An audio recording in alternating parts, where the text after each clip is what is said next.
up in middle at night, folks, here, messing around with a CD player that no one would give house room.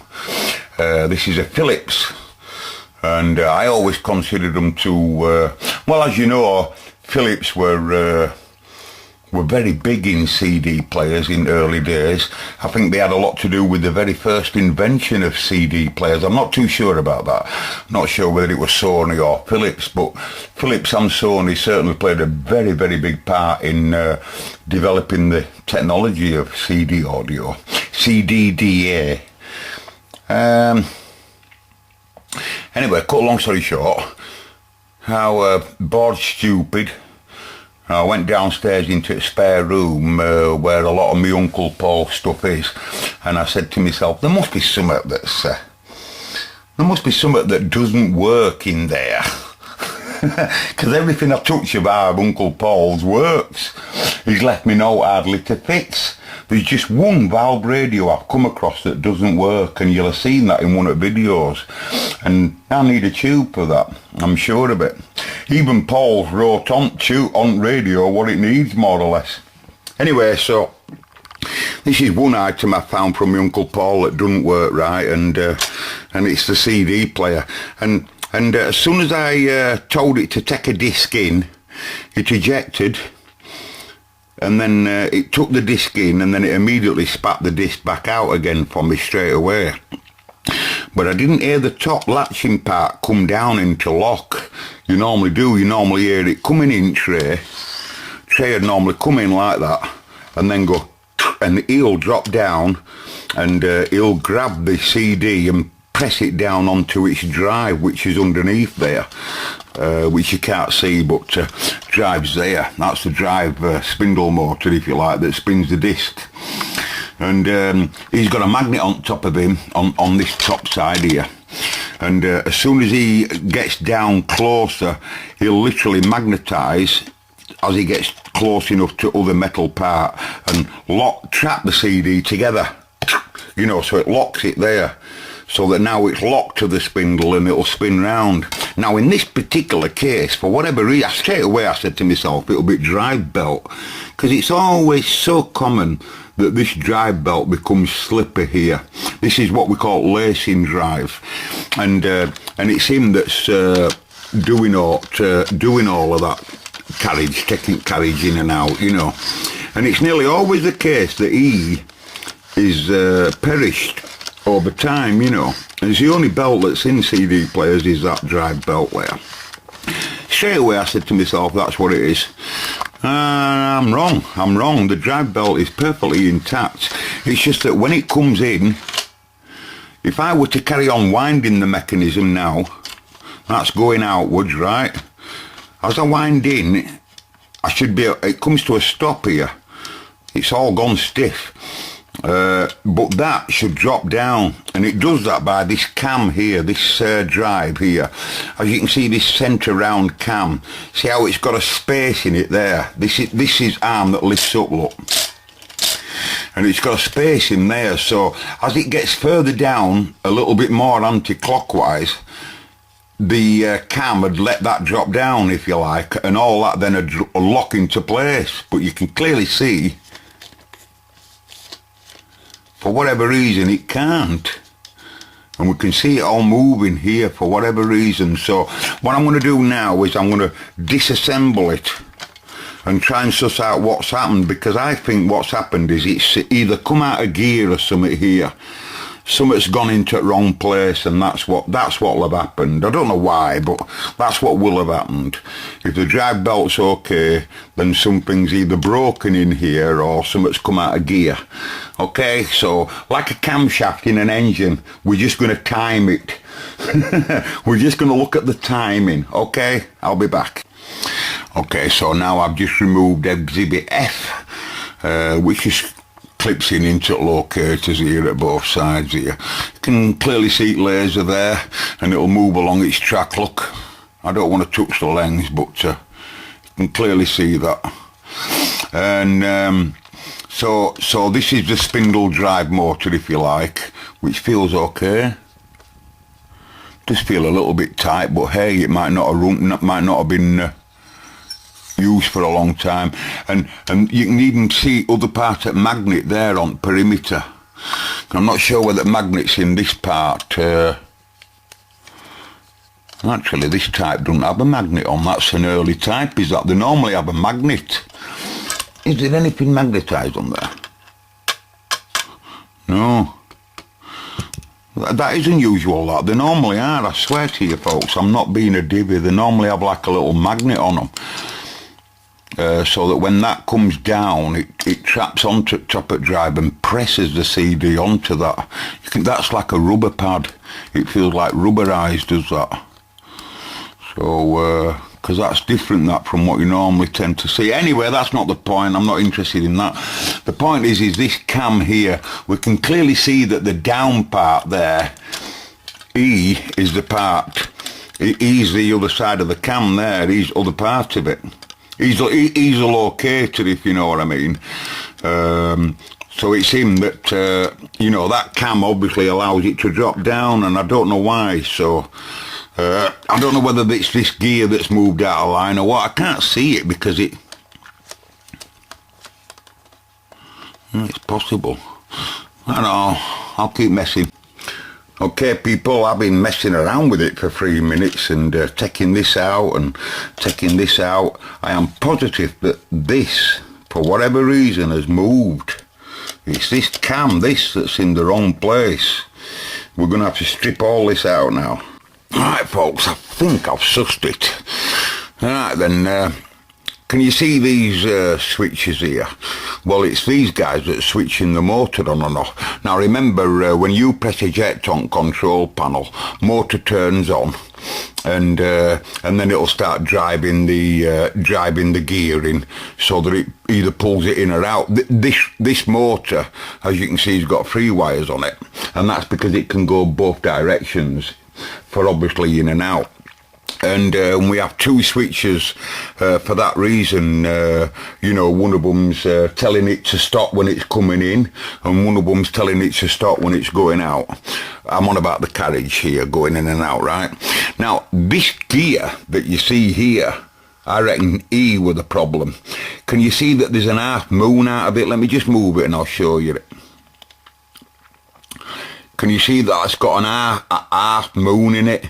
Well, this reminds me a lot of used messing with video recorders, because you used to see a lot of this sort of stuff, i.e. cams sort of stuff, you know, a lot of cams.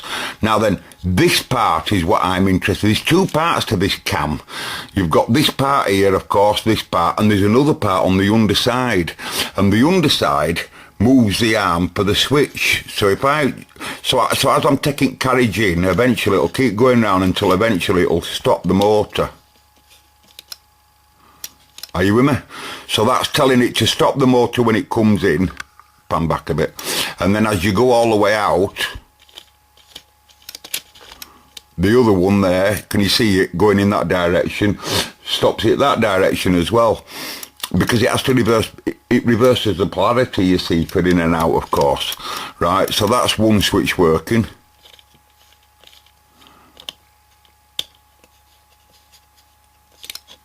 And that's the other one, right?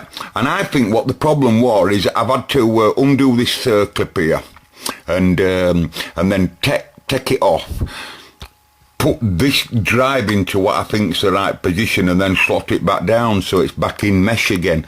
And I think I've got it right now. It was this that were confusing me. Can you see the half moon here that stops? Well, when it were coming round here, once it were getting to there, it were that were catching on to the back of this cog, stopping there. It was stopping right. Notice now, as I come up, there's a space for it to sit in front of it, so that now can carry on coming further past, so that now it'll drop down. It'll drop down now, and as it keeps going in, eventually it'll tell it to shut up. So more, you know, just a little bit more, it'll tell motor to stop. So otherwise it'd be wearing belt out, you see. So, and that's what I think it were wrong. I think it were that space. That space were in the wrong place. So as this, other half moon arm were coming up here. It was stopping it because it was catching on the cog was still in the cog there, that part of the right hand side of the cog were jamming into it, gearing like that. Do you know what I mean?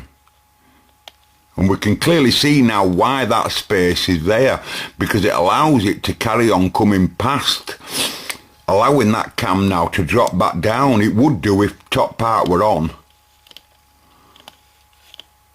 That's it, folks. I'm positive that's... so I'm just going to build it back together now and hope we have a go. Don't know how it's managed to come up, you know, managed to slip like, but it has. Never mind anyway. I'm going to have a cup of tea now and then I'll put it back together. Okay, okay people, I've just got to put the drive belt on now. Okay, but I think I've sussed it. CD. Hold on. Amp motor, by the way.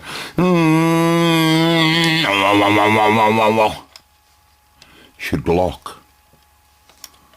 Hold on. Yeah, hold on.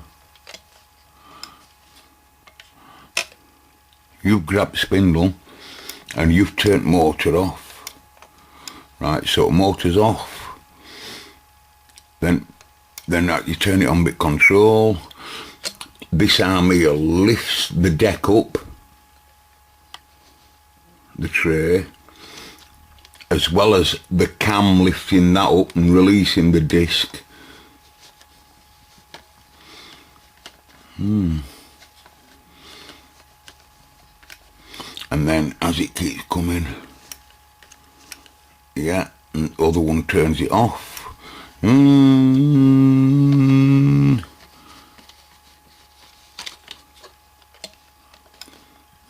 Perfect. Yeah, that's sorted, is that, folks? I'm telling you. Right, so I'm just going to do the swig of my tea now and then pop it all back together. And we should be able to hear it, providing that the lasers are... You watch, I'll have done all that and laser will be frigging faulty. But as well, you know, them bloody little circlips, you know, they're a bloody swine. You'll have seen them before, little plastic circlips. And they're all over the place, you know, holding them. It's very common on videos. I was wondering at first what this part does. And this part here... it's this that stops this arm from falling off. Otherwise, this arm that lifts the deck up, he'd fall out of the way.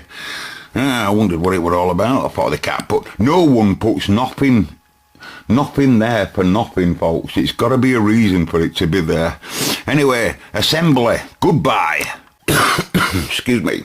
Now, if you slag me off for the CD that I've got in there, you're going to have to slag me off. Because I can't help it. It's the only CD that's handy right now. Easy peasy. So, Q5, take 6, action. I have often walked down the street before. That CD came free with a tub of Rose's chocolates that we got bought for Christmas yonks ago off my cousin Harry. And I don't like Nat King Cole, folks. It's not my cup of tea, but I've listened to this that many times. It grows on you. I'm telling you. In a part of town. Give me that CD back. Oh, that's smooth, is that, folks? Play it again, Sam. Oh, it's sexy as that, ladies and gents. No wrong with that. That was a quick repair, wasn't it? Well, reasonably quick anyway.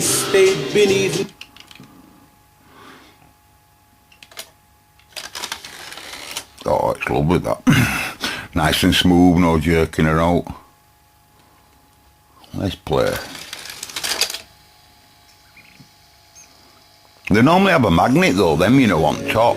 and it's that presses down onto the capstan motor. Anyway, I'll leave that with you folks. There's a pile of shite CDs.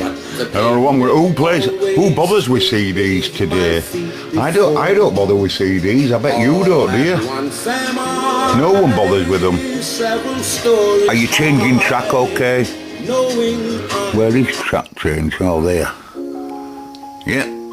That means it's seeking and locating table of contents, TOC. Do it again. Yeah, no wrong with that. Eject. No wrong with that. Do it again, Sam. I have often walked. Right, folks, I'm out of here. 252 messing with a CD player. So now all I'm going to do is put it back together and shove it back down in the room. Right, no else I'm interested in that, folks. Catch you later, I'm gone. Probably never play again in a hot time. I've got it. Goodbye.